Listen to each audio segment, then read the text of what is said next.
The movie kicks off with a stunning view of mountains overlooking Whoville, a cozy town that really loves Christmas. Everyone is in high spirits, except for one person, the Grinch, who lives north of Whoville and despises Christmas. Now, four adventurous teenagers set out to discover where the Grinch lives. They climb a mountain, and two brave boys decide to check out the Grinch's home. Suddenly, the Grinch sets up a tricky trap, scaring the teen to hurry back to Whoville. Meanwhile, the Grinch, fed up with kids snooping around every Christmas, calls his loyal companion Max. He wants to teach the people of Whoville a lesson. Dressed in a robe and mask, the Grinch heads to the town, purposely causing chaos and ruining the Christmas spirit. In the midst of all this, there's a young girl named Cindy who doesn't understand why Christmas is a big deal. Her dad, Lou, tries to explain the magic of the holiday, but their chat gets interrupted when the scared teens rush into town, telling everyone about their encounter with the Grinch. The frightened cries of the teens catch the attention of the mayor, May. He warns them not to bother the Grinch and spoil the Christmas fun, reassuring everyone that there's nothing to worry about. Next, we follow Lou, who's busy delivering letters. He asks Cindy for a hand, and she puts a letter in the back room. While this is happening, the sneaky Grinch is causing trouble, swapping letters to make people feel down. Cindy catches him in the act, and he tries to hide. Unfortunately, his mask slips off, surprising Cindy. She picks it up, and the Grinch playfully teases her, giving her a little scare. In an unexpected twist, Cindy accidentally ends up in the sorting machine. As the Grinch tries to make a quick exit, he discovers Max biting his cloak. This prompts him to go back and save Cindy. After rescuing her, the Grinch scolds Cindy for finding him. When he opens the door, Cindy sincerely thanks him, surprising the Grinch. To his dismay, Cindy sees past his tough exterior and thinks he's kind. Feeling uneasy about Cindy seeing him differently, the Grinch wraps her up like a Christmas present, causing her to scream. Lou hears her screams, but thinks it's just a playful game. Cindy decides not to spill the beans to her father and wonders why everyone sees the Grinch as mean when he was kind to her. Back at home, Cindy's mom, Betty, is determined to have the brightest lights in the neighborhood, sparking a friendly competition with their neighbor Martha. On the mountain, the Grinch goes back to his makeshift home using a garbage disposal machine. He turns it on to avoid the silence and attempts to find some connection through messages or calls, but it's all empty. Despite convincing himself that he's okay being alone, the Grinch realizes he actually wants companionship.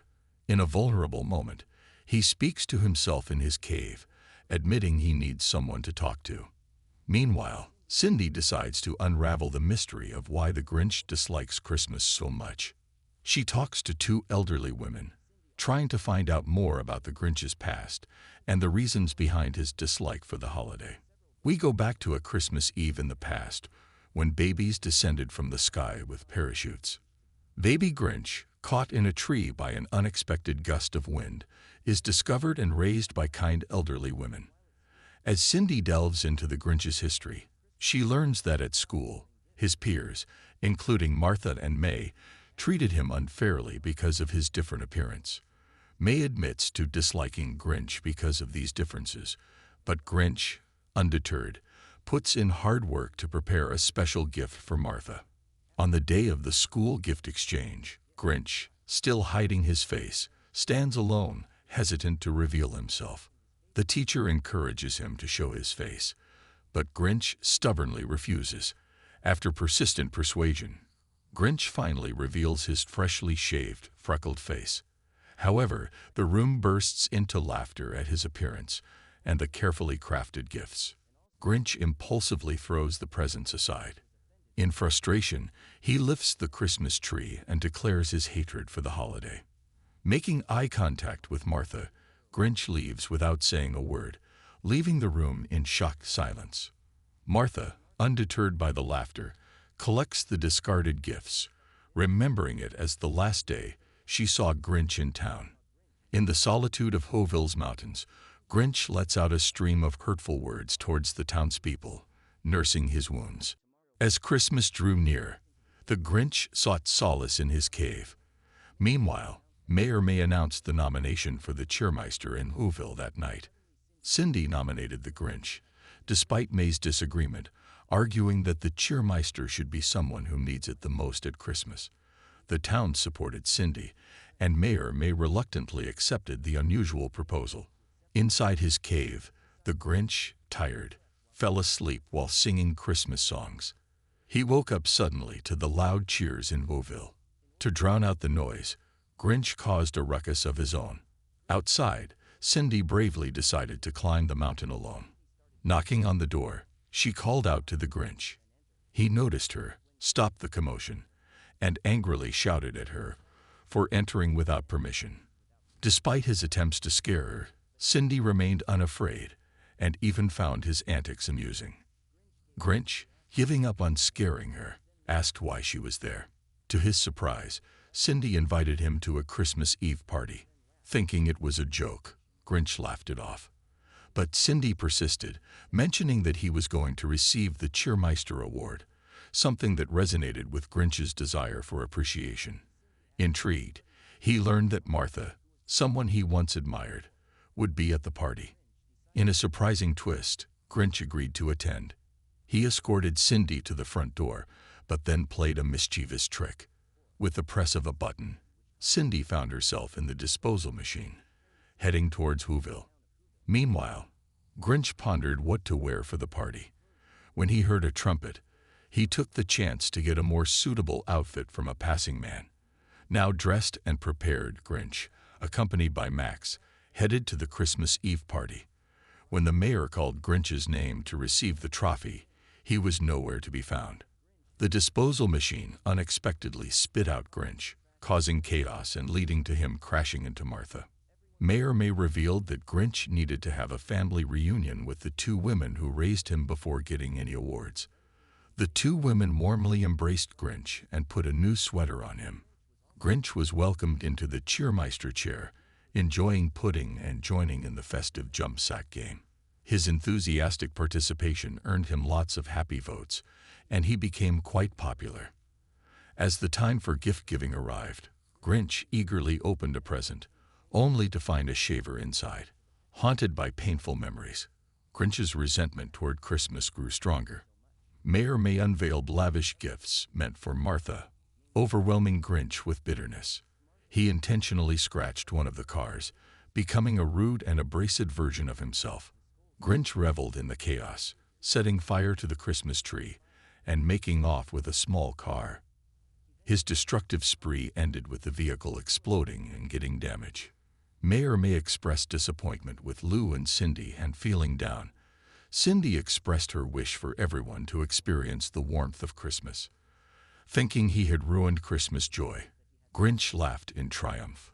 But to his dismay, the resilient people of Whoville came together, replaced the burned Christmas tree with a new one, and continued to sing and laugh.